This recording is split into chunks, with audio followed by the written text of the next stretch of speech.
durante o ano de 1821, pediram para Dom Pedro I voltar. Em 1822, começa com Dom Pedro falando, não vou voltar. Só que no final desse mês, aí o Dom Pedro I fez uma viagem para Minas Gerais, de sucesso, conseguiu estabelecer acordos com a elite mineira, volta para o Rio de Janeiro. No Rio de Janeiro, no final de agosto, acontece uma treta aqui na região de São Paulo. E aí o Dom Pedro I lá vai ele para a região de São Paulo, aí ele passa, hoje, na época não tinha a Estrada Dutra, né, chamava Estrada Santa Cruz, ele demora uns 10 dias, 11, 12 dias para chegar em São Paulo, faz o ritual do beijamão aqui, vai para Santos, conhece a Domitila lá, ele tem um caso com essa Domitila, depois ele troca cartinha com essa Domitila que também foi silenciada, aí na cartinha dele ele tá se autoproclamando o demonão. Então ele tinha muita autoestima. Se achava o demonão. Ninguém sabe se a Domitila concordava com ele, né? Mas ele se achava o demonão. E aí, quando ele volta, no caminho de volta para São Paulo, realmente na região ali do Ipiranga, chega uma carta do Rio de Janeiro, só que essa carta, na verdade, ela surgiu em Portugal. Ou seja, os portugueses escreveram uma carta xingando Dom Pedro I, falando que se ele não voltava, vão mandar exército aqui. E nessa carta chamaram ele de desgraçado. Ô, louco! Opa! Muito engraçado! Vou fofocar. Chamaram de desgraçado e chamaram de rapazinho. O Dom Pedro I, durante a declaração, ninguém sabe se ele disse independência ou morte, não, mas com certeza ele escreveu na declaração de independência o seguinte: hão de conhecer melhor esse rapazinho. Então ele não ficou chateado de ser chamado de desgraçado, mas rapazinho. Rapazinho. Rapazinho. E ele era um rapazinho. Aí ele falou, agora vocês vão conhecer o rapazinho. Então a nossa declaração de independência, ela tem um pouco a ver com esse insulto, com esse rancor aí. Ficou chateado, ficou magoado. Assim, a gente não tira também o protagonismo do Dom Pedro, a importância, né? Eu acho que a importância dele. Né? Não vamos dizer um inútil, não. A gente questiona a questão popular, assim, também, em relação à independência do processo na Bahia, ele foi, inclusive, depois, né? Ele deu continuidade, sabe? Ao processo de independência da Bahia, ele continuou. Inclusive, você tinha perguntado sobre essa questão do Brasil unificado e tal. No fragmento. Mas você teve, ao longo do Império Brasileiro, você teve movimentos que tentavam se separar, inclusive, do Brasil. A gente vai falar aqui também. Tá. Mas que queriam, inclusive, um deles, que eu gosto muito, que é a Confederação do Equador, queria se aliar aos interesses, inclusive, do que está acontecendo, né? De Simão Bolívar na América, né? De formar federações, pode falar. Eu lembrei de mais uma fofoca, cara. Manda ver. Por que o Dom Pedro I estava muito chateado com os portugueses? Não só foi chamado de rapazinho desgraçado, mas teve uma situação que era a seguinte. Quando ninguém sabia ainda o que ia rolar, no ano de 1821, tinha um general português chamado Avilés. E ele começou a soltar um boato para sua própria tropa de que essa tropa iria ser perseguida. Dom Pedro I nunca falou isso. Mas esse general entrou numa errada. E aí o general falou assim, não, eu vou embora daqui do Brasil porque eles vão logo atacar a gente. E aí a tropa dele falou, não, vamos organizar um motim. Vamos contra o Dom Pedro aí, Avilés. Aí o Avilés fala, então beleza, então vamos fazer esse motim. O Dom Pedro I estava num teatro nessa hora que acontece esse motim. Ele grita, não acredito que estão fazendo isso comigo. E faz um escarcéu danado e depois fala, não, gente, na compostura aí, parou.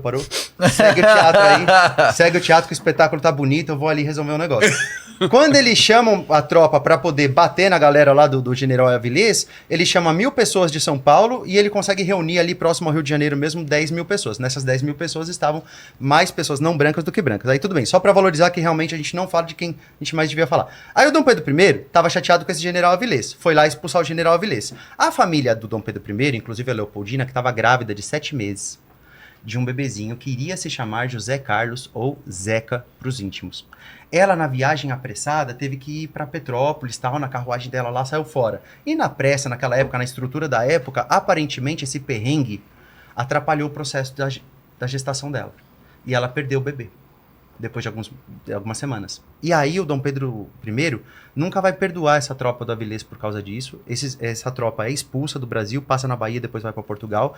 E a gente deixou de ter um tal de Zeca como imperador, que ele viria antes do Dom Pedro II. Né? Ele seria o nosso imperador. O Dom Pedro II era o caçula. Dom Zeca. Dom Zeca. Dom Zeca. Isso é excelente. Ele escreve responsabilizando o pai dele, inclusive. Meu filho morreu por culpa tua. Mesmo? Vocês atrasaram meu filho morreu por culpa tua. Então havia um rancor assim. E não dá para separar a independência do Brasil de outras independências que estavam acontecendo na América. Eram vários os movimentos. Todo mundo já deve ter ouvido falar na Taça Libertadores da América. Sim. Ela é em homenagem a quem? A Simão Bolívar, José San Martín, Sucre. Artigas, Dom Pedro I, que são várias figuras que ajudaram no processo de libertação da América de colonos, de dominadores espanhóis, de dominadores portugueses. Então, é muito emblemático esse campeonato, a gente nem sempre se dá conta disso, que a gente está homenageando, de fato, quem quem lutou contra essas potências europeias naquele período delicado. O Napoleão não foi só importante, não digo importante sim, mas ele não foi só uma figura que mudou a estrutura europeia, que acabou mudando as coisas no Brasil, como em todo o restante da América. Porque quando ele nomeia o irmão dele como rei da Espanha, colonos assim, que viviam na Espanha, diziam, pô, esse cara não é nosso rei. Então é na hora da independência, é o momento. Toda a América vivia esse imbróglio naquele momento. E vivia entre si, inclusive. Dom João VI havia autorizado que tropas invadissem a província Cisplatina, uma terra que ficava ao sul do Rio Grande do Sul, que hoje é o Uruguai. Essa terra é tomada militarmente, só que o vice-reino do Rio do Prata, logo ali ao ladinho, na época eu acho que já era, inclusive, as Províncias Unidas, já tinha proclamado a sua independência, não reconhecido, mas já tinha proclamado, entendia esse território como parte de si. Então era uma disputa entre o que hoje se tornou a Argentina e o Brasil. Nossa. De quem é que vai ser essa região? O Brasil tomou militarmente, mas era culturalmente. E muito mais, falava espanhol inclusive, e muito mais próxima dos argentinos do que dos brasileiros. Como é que vai ser essa disputa? Havia disputa dentro do Brasil e fora do Brasil também. O Dom Pedro I, ele tinha um interesse nessas viagens todas de se mostrar um líder político forte. Ele dizia, não sou um rapazinho. De fato, eu vou viajar para Minas Gerais. Como está? Mineiros, estão comigo ou não estão? Porque eu vou conseguir a independência. Vocês vão estar comigo ou não? Eu vou lembrar. Fiquem comigo. Paulistas, vão estar comigo ou não vão estar? A gente vai conseguir. Então ele precisava dessas vitórias para se mostrar um líder político forte. Quando ele declara a independência em 1822, é um ponto de virada onde, olha só, agora tem que dar certo. E acho que um ponto muito importante também é, a partir de agora, né, já antes, né, mas a partir de agora você tem uma tentativa ainda maior de tentar construir o que a gente vai chamar de Brasil. O Brasil nascendo. O Brasil está nascendo enquanto Estado Nacional, enquanto país. Então, não vai ser em Dom Pedro que a gente vai ter isso, acho que só República, né, talvez aí que a gente vai começar a ter uma consolidação melhor. Dom Pedro II vai tentar, a gente vai ter lá durante o período regencial, mas mais forte ainda no Dom Pedro II, a criação do Instituto Histórico e Geográfico Brasileiro, contar uma história do Brasil, unificar. Tinha essa questão da escravização.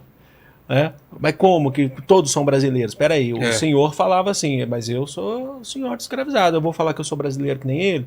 Mas o Dom Pedro ele já começa a ter, inclusive, algumas coisas ali de tentar construir o que seria esse Brasil.